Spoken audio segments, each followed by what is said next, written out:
Hello guys, welcome to MA Tutorials. This video is based on how Thuglife glasses are made. Let's get started. Preview. Before entering into the video, are you looking for a designer who can design logos, posters, business cards, UI/UX, and designing kinds of stuff? Then you are at the right place. Just go to fiverr.com/hmohammedathil or click on the link in description and get your designs now. Let's move on to the video. Create a new common artboard in Adobe Illustrator. Then select the rectangle tool and create 5 rectangles with width and height 189 and 34.8 pixels, 174 and 19 pixels, 145 and 14 pixels, 115 and 16 pixels, finally 22 and 23 pixels. Then press Ctrl+Y to open outline mode. Then press the letter Z and select the area to zoom in. After that, select the first rectangle and go to Transform tab. Change its left corner radius to 6 pixels. Then select 3 rectangles. Go to Transform tab and change its bottom corner radius to 6 pixels. Then select the second rectangle and place it at the bottom of the first rectangle.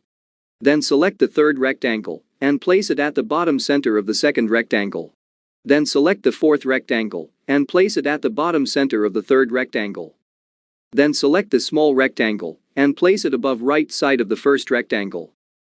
After that, select 4 rectangles and select the Shape Builder tool.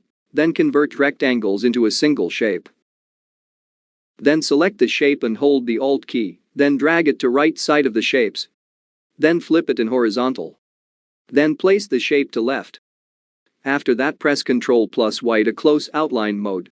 Then select all the shapes and select the Shape Builder tool. Then convert it into a single shape. Then select the Rectangle tool and draw a rectangle with width and height 16 pixels. Select the rectangle, hold the Alt key, and drag it to the right side of the rectangle, then press Ctrl+D to duplicate it. After that, select the center rectangle. Then change its fill to none and swap the color. After that, select 3 rectangles and place them inside the shape. Then hold the Alt key and place it stepwise. Then select small rectangles and hold the Alt key and drag it to right side of the shape. Then select the background shape and change its fill to none, add swap the color. Group everything and align it. And there we go, that wraps up the video. Hope you learned something new. Thanks for watching, and don't forget to subscribe and hit the bell icon. I will see you next time.